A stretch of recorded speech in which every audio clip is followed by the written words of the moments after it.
guys, welcome to week 3 of our product design course. And in this week, we'll be looking at web and mobile design patterns. What are web and mobile design patterns? And then some other things that involves design patterns in web and mobile design. So let's get into it.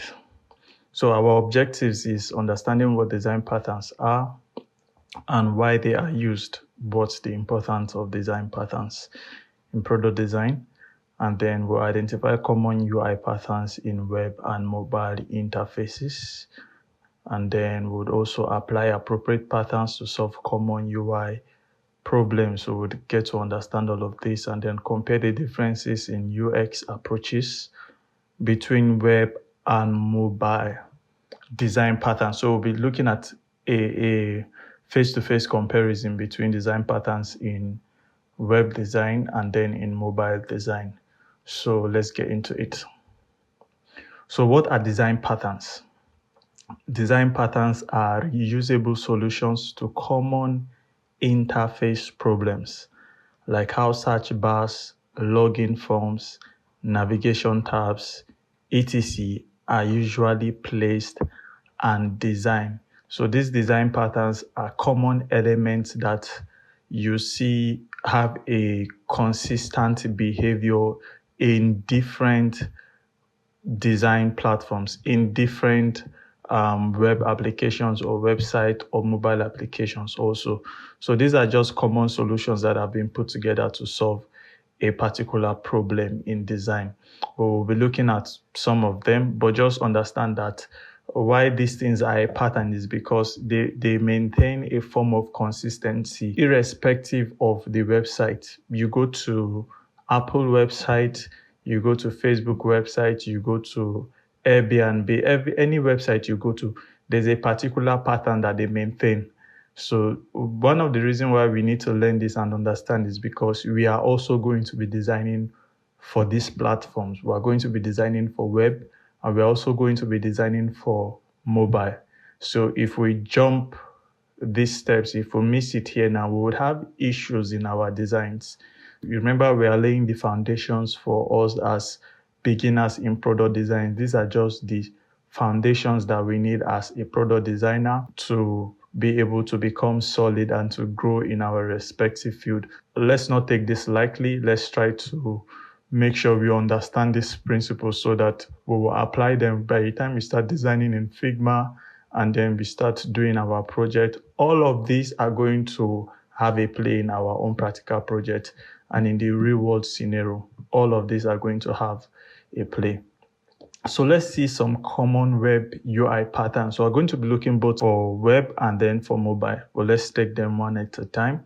So let's see common web UI patterns.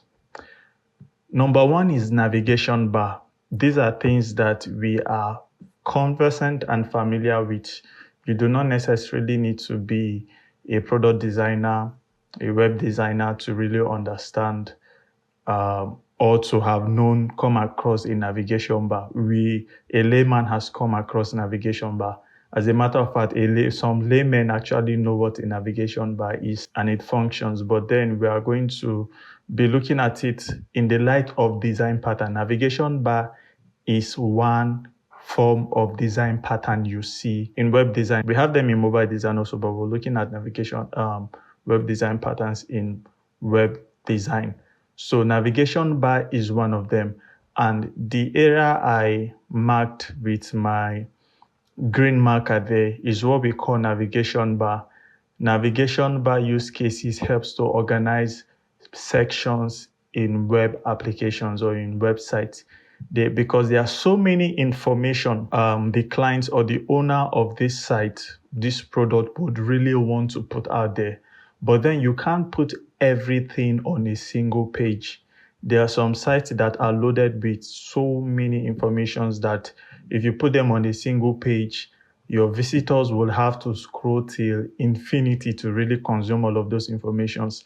And it is important that informations are grouped in sections. You grouped information to help ease of digestion. For readability purposes, you group informations together so that visitors can actually navigate through them and really, really understand what you are trying to say, the message you're trying to pass at a time. So you don't just go on the landing page and pour out all of the information there, except for cases where you have a one-pager website. But then the one-pager website will not have so many informations that you will be scrolling till infinity.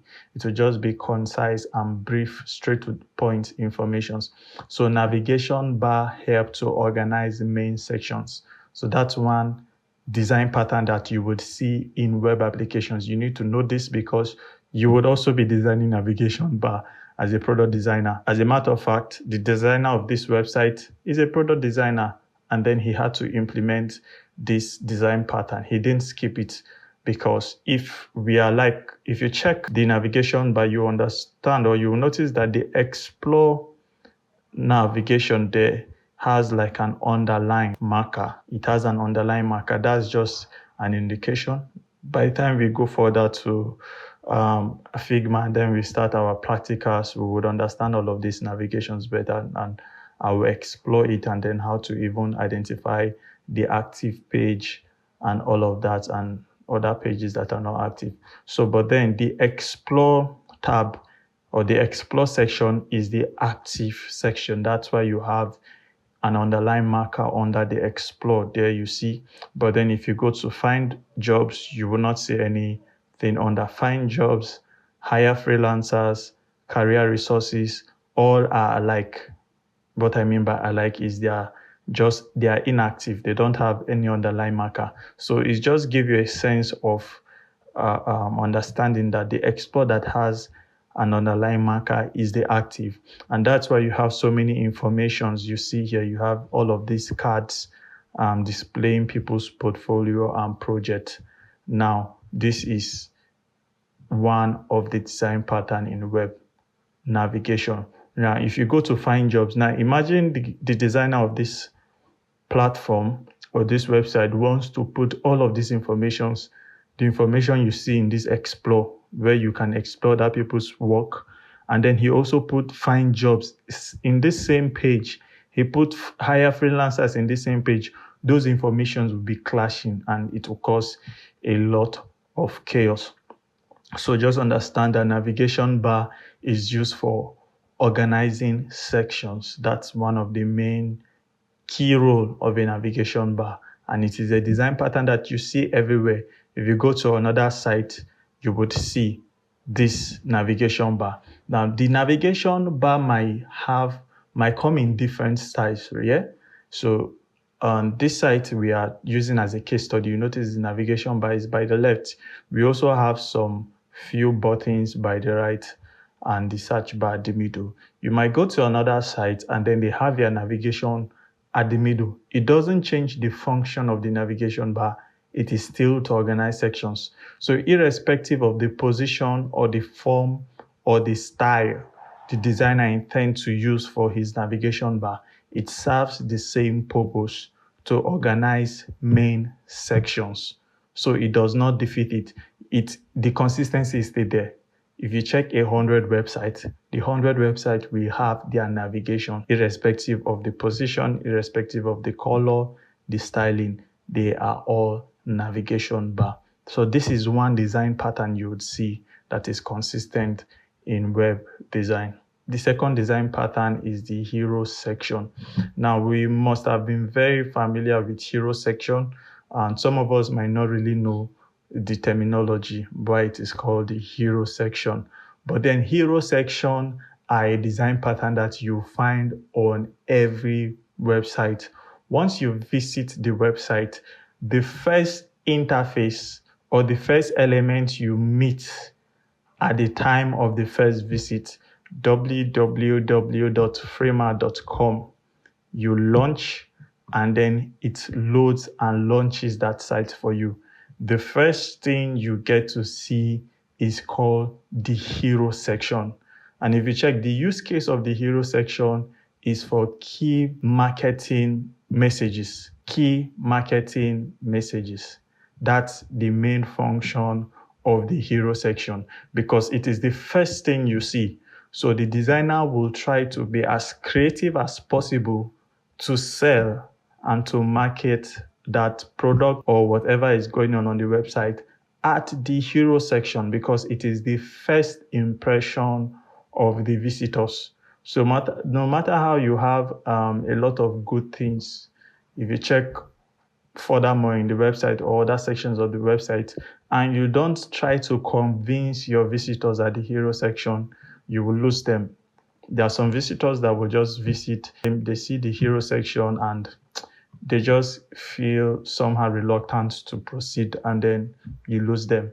But then if you really capture them in the hero section area, you sell whatever you're having going on the website, you would retain those visitors, and you would just try to stir their appetite and give them a desire to long for more and then to proceed to explore the website. So the hero section is the second design pattern you notice on a website. Every website has its hero section where they try to market whatever they have going on in that website, their products or something else. So hero section is what you should be familiar with. When we begin our practicals also would go deep into it, and then we'll understand how to design a nice hero section. Hero section are not the same for everything. So it depends on the kind of website you are trying to build or you're trying to design. So that would, in a way, affect how you structure your hero section. Some people have images just like this, a mock-up of the interface, their product there, and then they have some text and a CTA button below the text. And if you visit some website, you'll see they have their image by the right-hand side, and then they have some text description by the left.